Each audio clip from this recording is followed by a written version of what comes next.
ভুল করার পর অনুতপ্ত হওয়া কিংবা ভুল স্বীকার করাটাও চারিত্রিক গুণাবলীর মধ্যে একটি।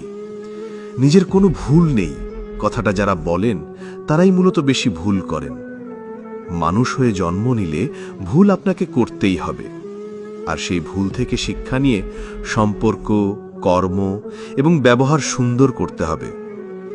যারা ভুল করার পরেও তা স্বীকার করতে চায় না, অনুতপ্ত হয় না, আর তাতে তাদের মনে প্রশান্তি কাজ করলেও তাদের সংস্পর্শের মানুষগুলোর জীবন হয়ে ওঠে দুর্বিষহ। যারা নিজের ভুল স্বীকার করতে চায় না, তারা মনে এক প্রকার ইগো নিয়ে চলে। এমন মানুষের পাল্লায় যারা পড়ে তারা নিশ্চিতভাবে মানসিক যন্ত্রণা সহ্য করে যায় দিনের পর দিন। জানেন তো, ভুল করার পর সেই ভুল স্বীকার করলে অযথা তর্কের সৃষ্টি হয় না। এতে ছোট হওয়া নয়, বরং সম্পর্ককে আরো সুন্দর করে তোলে।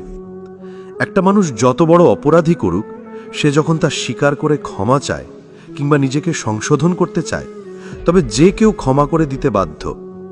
একটু নত স্বীকার না হলে পৃথিবীর কোনো সম্পর্কই টিকিয়ে রাখা যায় না।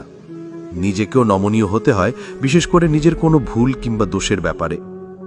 আর নিজের ভুলের জন্য অনুতপ্ত হয়ে তা স্বীকার করলে বিপরীত পাশের মানুষটাও সম্মান করে, ভালোবাসে। একটু নত হলেই আমরা আমাদের বিপরীত পাশের মানুষটাকেও কিন্তু ভালো রাখতে পারি। অযথা নিজের ভুলে, নিজের ইগো কিংবা দাম্ভিকতায় তিলে তিলে একটা মানুষ এবং সম্পর্ককে শেষ করে দেওয়ার কোনো মানেই হয় না।